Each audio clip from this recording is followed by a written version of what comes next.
Going to be joined now by my guy, LSU defensive coordinator Blake Baker. Coach, always a pleasure. Hope you're doing well. Hope the daddy duties this morning went well. Also, because I know for me, anytime I get thrown into that role, I don't do it as well as my wife. Yeah, I appreciate it, man. I'm glad to be on, but yeah, I struggle with it. I have the utmost respect for moms that gotta tote their kids around while their dads are working all day. So, but it went well. It went well. I appreciate you asking. Yes, and now it's kind of like the calm before the storm for you because you get a little bit of time. But as we all know, like all the new players, most of them already on campus. That's just the way it kind of works out now. And then the ones that haven't gotten here yet, they'll be here very, very soon. So is this kind of like that last time that you get a chance to maybe do some of those things before it really gets started?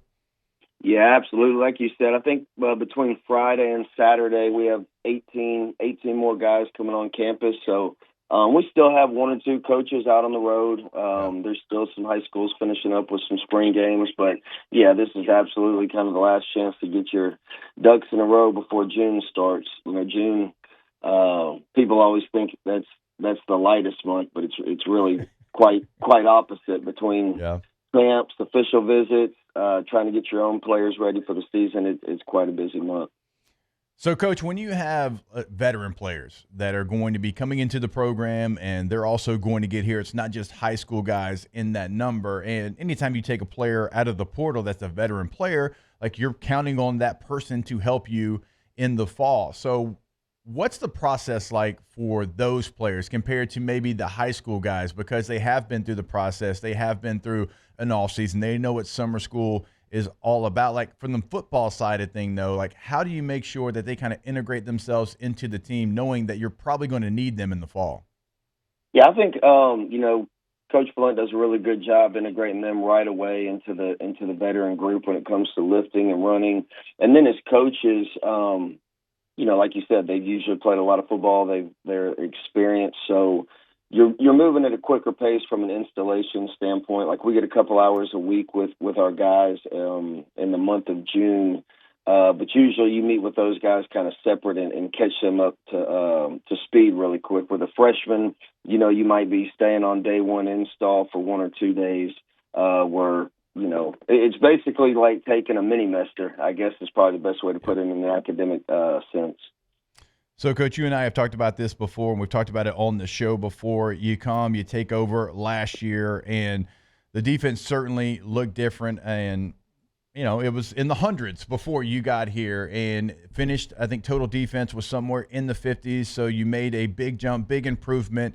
But as you look back, like what's something that you still want to continue to work on this year as you try to, even get to top 30, top 20, whatever that goal is for you, defense in the country, knowing you made such a big step last year? Yeah, I think anytime you go back and you look at yourself, Scott, and what can you do better, just from a holistic standpoint, I think we got to continue understanding how to leverage the ball from all three levels of the defense, and then ultimately tackling, especially on the third level. And I think when you look at spring, we tackled live tackle much more this spring than we did last spring, and I'm sure that was on purpose. But I think we got better at it, and we still have a ways to go. But that's, from a fundamental standpoint and a holistic standpoint, that's the number one thing. Number two thing is, even though we have a lot of new transfers, we still have a lot of guys that got a lot of reps last year for us. So they understand the scheme and how you fit into it, certainly much more than they did in year one. So I think you're going to see a natural improvement from that standpoint as well.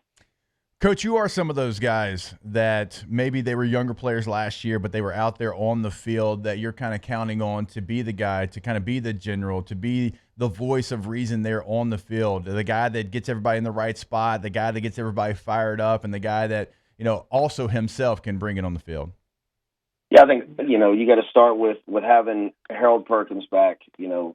I think it was the third game he got hurt, but he's just a natural leader for us. He brings a lot of energy, so definitely excited to have him back. But for some of the younger guys, when you look at that freshman class, Dominic McKinley, Ahmad Bro, Deshaun Spears, Davhon Keys, P.J. Woodland, Gabe Relliford, that's a good group of freshmen that played a ton of snaps Yeah. for us last year. So it'll be interesting to see, and like we, continue to talk about, we integrated with some transfers. And, we talk about, before we bring in any of those guys, the number one thing our job is to do is to bring competitive depth. And so I think you're going to see some guys step up from a leadership standpoint and just from a competitive depth standpoint that maybe were kind of fringe guys for us last year.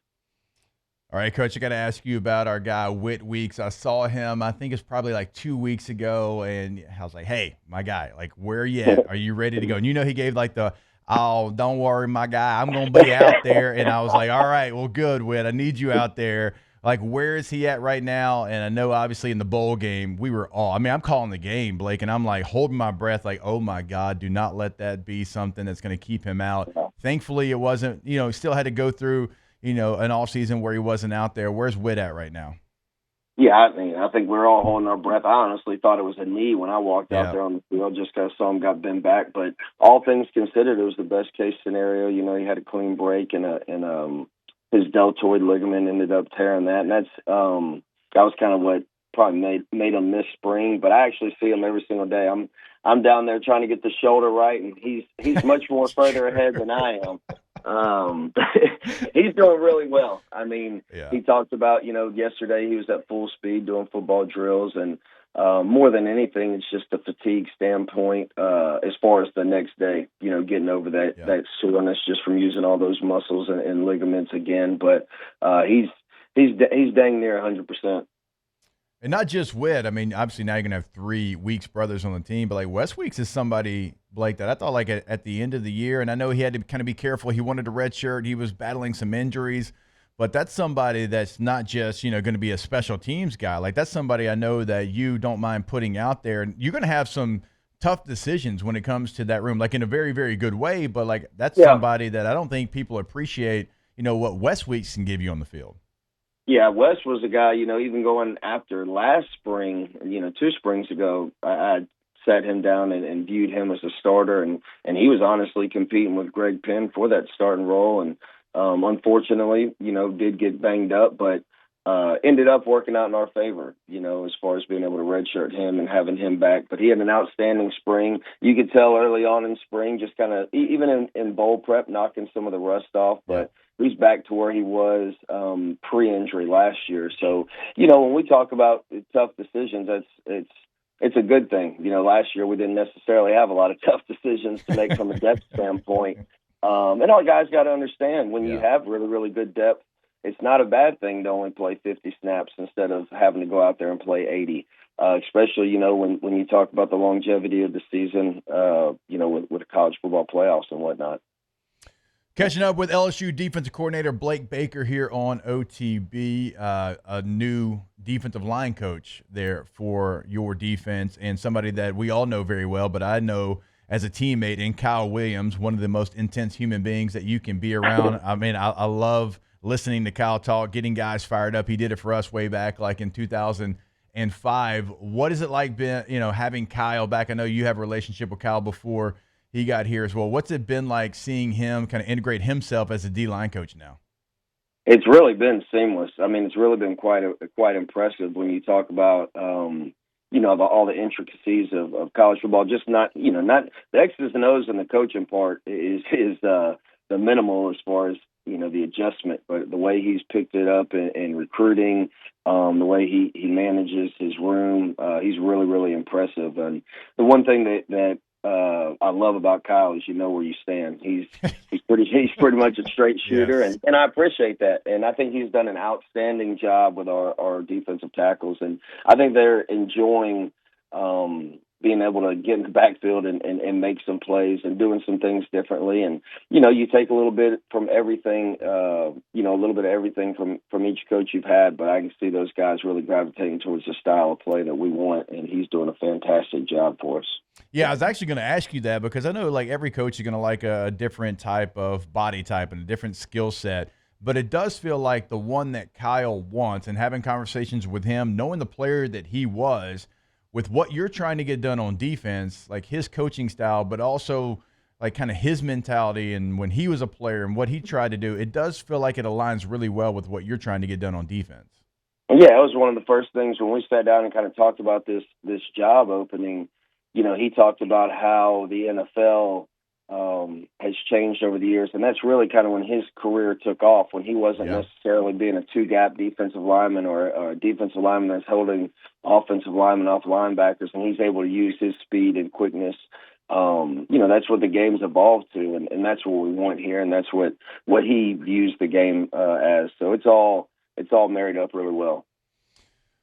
Coach, a couple more here, and we always appreciate the time. Any maybe younger player or a player that didn't necessarily go out there and start 12 games a year ago that in spring practice you were very impressed by, and maybe that you want to feature more, and you were pleasantly surprised in the spring? You're like, hey, we got to find a way to get this player integrated with maybe some more first-team reps.